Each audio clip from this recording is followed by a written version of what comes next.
यानी इस चैप्टर को मैं आज आपके लिए धुआं करने वाला हूँ। यानी मैं आपको आज इस चैप्टर को दुनिया के सबसे आसान तरीके से पढ़ाने वाला हूँ और आज के बाद ये मेरा प्रॉमिस है कि आपको इस चैप्टर में कोई भी डाउट नहीं रहेगा। चलिए सबसे पहले बात करते हैं अपने चैप्टर के नाम के बारे में। देखिए क्या कहते हैं, the fun they had. The fun, fun मतलब होता है आनंद या मजा, दे मतलब वे लोग, हैड मतलब पास था, तो उन लोगों के पास जो मजा था। ये कहानी वास्तव में एक भविष्य की घटना बताती है। कई सारे बच्चे इस कहानी को नहीं समझ पाते, इसलिए मैं आपसे कहूँगा कि थोड़ा सा यहाँ पर ध्यान दीजिएगा। इस चैप्टर के बारे में सबसे ज़्यादा इम्पॉर्टेंट चीज़ ये है कि आप जान लें कि आप क्या पढ़ने जा रहे हैं। ठीक है, अगर आपको हमारे घर से इलाहाबाद से आपको प्रतापगढ़ जाना है तो सबसे पहली चीज़ आपको रास्ता पता होना चाहिए। दोस्तों, क्या आप अपना टाइम फेसबुक और इंस्टाग्राम पे वेस्ट कर रहे हो? इसी वक्त बंद कर दो टाइम पास करना, अगर आपको भी चाहिए एक एक्स्ट्रा सोर्स ऑफ इनकम। दोस्तों, मैं ऐसे बहुत सारे लोगों सबसे पहली चीज आपको रास्ता पता होना चाहिए। ठीक है, अगर रास्ता नहीं पता होगा तो आप भटक जाएंगे। उसी तरह से इस कहानी में भी बच्चे भटक जाते हैं।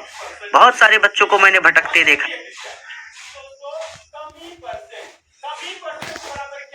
उसी तरह से इस कहानी में भी बच्चे भटक जाते हैं। बहुत सारे बच्चों को मैंने भटकते देखा है। क्यों? क्योंकि वो इस कहानी के बारे में सबसे इम्पोर्टेंट चीज को मिस कर देते हैं। इस कहानी में सबसे इम्पोर्टेंट है इस चैप्टर के बारे में जानना। ठीक है, तो द फन दे हैड, ये नाम सुन के थोड़ा सा अजीब लगा होगा, तो चलिए अब इस अजीब पने को दूर करते हैं। देखिए, अबाउट द लेसन के बारे में मैं थोड़ा सा आपको बताऊंगा, बहुत ज़्यादा शॉर्ट में, क्योंकि कहीं पे भी पूछा नहीं जाता, बट इसका बेस तैयार करने के लिए ज़रूरी है। देखिए, द स्टोरी, ये जो कहानी that we are going to read, जो हम पढ़ने जा रहे हैं, it's set in the future, ये भविष्य की एक घटना है। जो कहानी हम पढ़ने जा रहे हैं ये भविष्य की एक घटना है। ठीक है, यहाँ पे क्लियर है, कोई बात नहीं, यहाँ से कुछ पूछा नहीं जाएगा, बट ये नींव है। जैसे घर बनाने से पहले नींव बनाई जाती है, वही है ये चीज़। ठीक है, तो स्कूल में पढ़ने के बाद भी आपको समझ में नहीं आता कभी कभी, क्योंकि ये आप मिस कर देते हैं। ठीक है, तो the story that we are going to read, जो कहानी हम पढ़ने जा रहे हैं, it's set in the future, ये भविष्य की एक घटना है। व्हेन बुक्स, जब किताबें, एंड स्कूल्स, और विद्यालय, That we know today, जिन्हें हम आज जानते हैं, will perhaps not exist, शायद समाप्त हो जाएंगे। यानी शायद इनका अस्तित्व ही नहीं होगा, ना तो कहीं पर किताबें होंगी और ना ही कहीं पर स्कूल होंगे। तो फिर पढ़ेंगे कैसे? बड़ी बात हो गई ना। इस किताब ने कहा कि ना तो कोई स्कूल होगी और ना ही किताबें मिलेंगी कहीं पे, तो बच्चे पढ़ेंगे कैसे? There will be no classroom, लो, और एक चीज जोड़ दी इसने कि कोई क्लासरूम ही नहीं होगी, कोई कक्षा ही नहीं होगी। और ह्यूमन टीचर, अब देखिए एक और चीज, और ह्यूमन टीचर, और ना ही कोई इंसान अध्यापक होगा। बिना अध्यापक के, बिना क्लासरूम के, बिना किताबों के और बिना स्कूल के कोई पढ़ेगा कैसे? ये तो बड़ी बात हो गई भाई। तो कहते चिल्ड्रन, बच्चे, देन उस समय, विल रीड, पढ़ेंगे, with the help of computer, computer की मदद से। जैसा आपने कोरोना के टाइम पे पढ़ा था ना, मोबाइल फोन से और कंप्यूटर से, वैसे पढ़ेंगे बच्चे। तो children then will read with the help of computer, तब बच्चे कंप्यूटर की मदद से पढ़ेंगे। विजुअल क्लासरूम, उनके क्लासरूम विजुअल होंगे। विजुअल क्लासरूम का मतलब होता है कि कंप्यूटर की मदद से पढ़ना, यानी कंप्यूटर सामने रख दिया जाए और उस पर लेक्चर चलता रहे। जैसे कि आपके सामने ये फोन आपने रखा होगा और उस पर मेरा लेक्चर चल रहा है, तो ये एक विजुअल क्लासरूम है। ठीक है, तो विजुअल क्लासरूम होगी, यानी बच्चे कंप्यूटर की मदद से पढ़ेंगे। मूविंग ई टेक्स्ट, और जो कंप्यूटर पर शब्द होंगे ना, वो मूव करते रहेंगे। कभी कभी आपने देखा होगा कि कुछ बोर्ड्स होते हैं, या फिर शादियों में देखिए, उनमें लगाया जाता है कि स्वागतम, ऐसे स्वागतम बार बार चलता रहता है। इधर से निकलेगा स्वागतम, और इधर से, यानी जैसे ये पॉइंट है, यहाँ पे एंड है और यहाँ पे स्टार्ट है, तो यहाँ से स्वागतम निकलेगा खूब बड़ा सा होता हुआ, इधर से फिर घुस जाएगा अंदर और यहाँ से फिर निकल जाएगा। तो इसको बोलते हैं मूविंग ई टेक्स्ट, यानी शब्द का चलते रहना।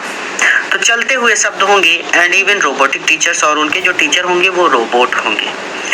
यहाँ पे थोड़ा सा चित्र के माध्यम से समझते हैं ताकि हमें आसानी हो। स्कूल ऑफ द फ्यूचर, भविष्य के विद्यालय। देखिए, लर्निंग थ्रू कंप्यूटर्स, बच्चा कंप्यूटर की मदद से पढ़ रहा है, यानी उसको कहीं जाने की जरूरत नहीं है, ना तो स्कूल जाने की जरूरत है। और ना ही किसी टीचर की ज़रूरत है। भाई वो कंप्यूटर के माध्यम से पढ़ लेगा, ठीक है। वर्चुअल क्लासरूम का मतलब हो गया कि कोई रोबोट खड़ा है और वो रोबोट आपको कंप्यूटर स्क्रीन पर बढ़ा रहा है और बच्चा बैठकर पढ़ रहा है। यानी कोई स्कूल नहीं जाना, घर में आप पूरी सुविधा कर सकते हैं, जैसा कि आप कोरोना के टाइम पे घर पे ही पढ़ रहे थे फ़ोन या लैपटॉप के माध्यम से, ठीक है। रोबोटिक टीचर, जो टीचर होगा वो रोबोट होगा, ठीक है। मूविंग ई टेक्स्ट, और जो कंप्यूटर पर शब्द होंगे वो चलते रहेंगे। क्लियर है यहाँ तक? अब देखिए चैप्टर कितना ज़्यादा आसान हो गया आपके लिए। अब तो धुआं है, कुछ भी नहीं है इसमें। देखिए कहानी में दो बच्चे, ठीक है, दोनों ही बच्चे आपस में बातचीत करेंगे और वहीं पे ये कहानी खत्म भी हो जाएगी, ठीक है। देखिए कहते हैं कि मार्जी इवन रोट अबाउट इट, मार्जी ने इस बारे में लिखा। रोट मतलब लिखना, अबाउट इट मतलब बारे में, इट मतलब इसके, तो इसके बारे में मार्जी ने लिखा। मार्जी इवन रोट अबाउट इट, मार्जी ने इसके बारे में लिखा। दैट नाइट, उस रात, इन हर डायरी, अपनी डायरी में। तो मार्जी ने इस बारे में उस रात अपनी डायरी में लिखा। क्लियर है यहाँ तक? आगे ऑन द पेज, उस पेज पर हेडेड, अंकित था या फिर उस पेज पर लिखा था 17 मई 2157, 17 मई 2157। अभी कौन सा सन चल रहा है? 2022। कौन से सन की बात हो रही है? 2157 की, ठीक है, यानी बहुत ज़्यादा लंबा समय, ठीक है। तो ऑन द पेज हेडेड 17 मई 2157, उस पेज पर 17 मई 2157 लिखा था। डायरी के पेज पर डेट लिखी होती है, आप सभी जानते हैं। अगर नहीं जानते तो कोई भी डायरी उठा के देख लीजिए, XYZ सभी डायरी में आपको डेट मिल जाएगी। जिस पेज पर होगा उस पेज पर डेट लिखी रहेगी। शी रोट, उसने लिखा। टुडे, आज, Tommy found a real book. Today, आज, टॉमी को फाउंड मिली अ रियल, एक वास्तविक पुस्तक। टॉमी को आज एक वास्तविक पुस्तक मिली या फिर टॉमी को आज एक सचमुच की किताब मिली। सोचिए उस समय का